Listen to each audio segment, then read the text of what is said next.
That over the past few days, in preparation for the storm, we've had 3 deaths. So I'm speaking to you from the Emergency Operating Center in New Kingston with the health team coordinating the activities across the country, the health response that is.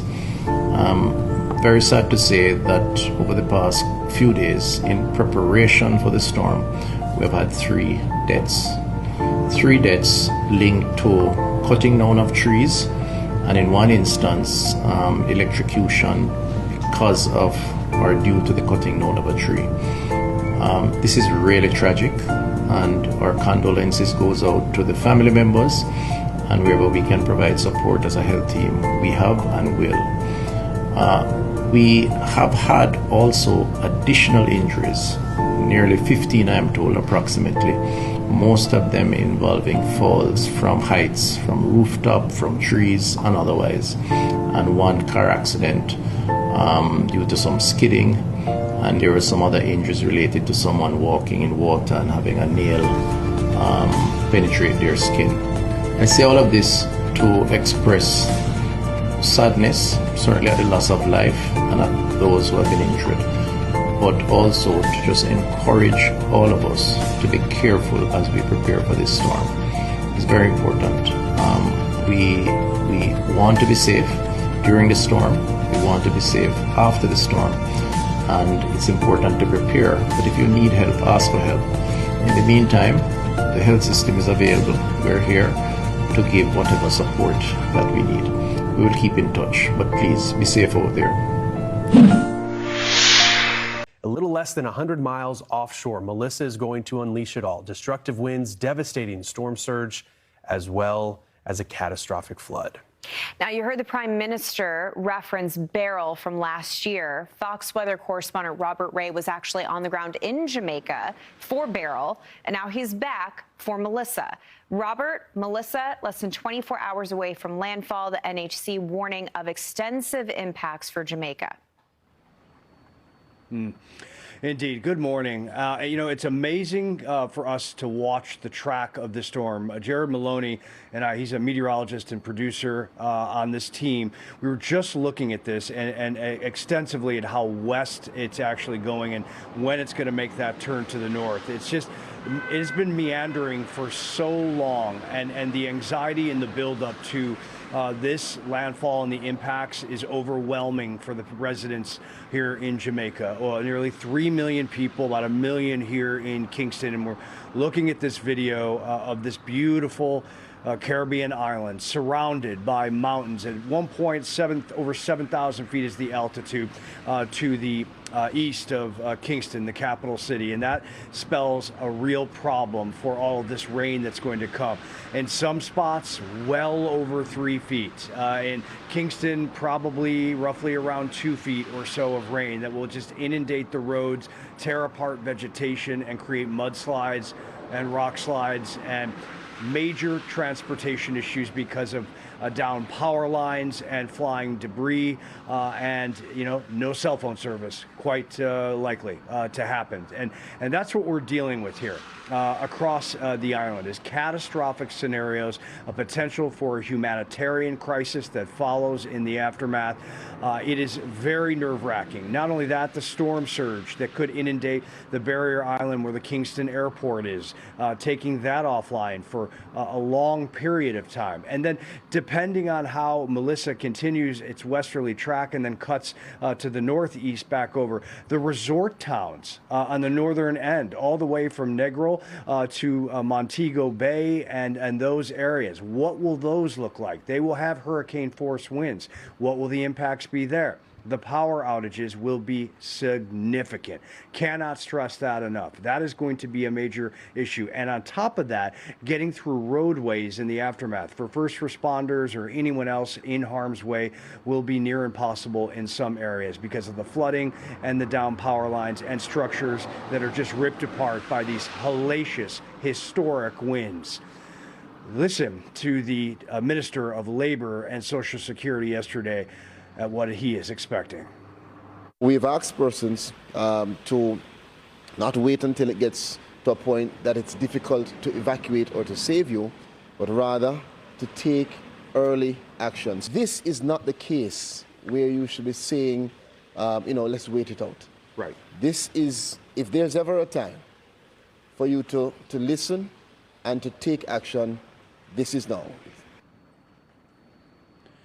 And listen, people have been taking action here in Kingston, and they've been doing it since we arrived on Friday. And yesterday, you really felt the tension in the air and the urgency as people were boarding up windows, getting last-minute supplies. And we visited one of those supply shops by a community member, Steve Dunn of Dunn's Home Stores, and he is staying open throughout this and even today because he knows that his community needs the help. It's Jamaicans helping Jamaicans at this point. Listen to what he told me. Well, it's all about preparation. So I guess we have been advised by the government and ODPEM to make additional preparation in terms of having tin products, water, additional water, power supply, batteries, basic necessities. So we survive over the next couple of days. That's a real issue, supplies in the aftermath. People can prepare, they can get water, they can get the foods that they can, but we witnessed it ourselves at the grocery stores, just shelves being torn apart, people trying to get as much as they can and getting ready and preparing for this. The biggest issue in the aftermath of this is going to be communications and power, and also these floodwaters that will race through many communities, including here in Kingston. Now, those are just unsurvivable, especially if you are already living in a compromised structure, which many people around Kingston are. It is going to be very complicated. Aid getting in and out of Jamaica is going to be tough for the airports. And by the way, again, looking at the track of this, the more I look at this track and the more westerly this storm Melissa heads, and that's going to impact that Montego Bay area even more than perhaps we originally thought. So then we have, potentially for a compromised airport here in Kingston because of storm surge, and the rain and the wind gusts. But then you have another compromised airport up to the north end. And so how does the facilitation of aid occur? It's very confusing. There is moving parts like no other, and Jamaica is bracing as we are, this team here, and so many other aid groups that are on the ground. Guys. Robert, looking at the path forward, one of the most concerning things will be the extended amount of time that could present itself for folks to get through until help shows up in response. What does that look like from the local standpoint, but also from your own and your team's perspective? Yeah, it's from a local standpoint.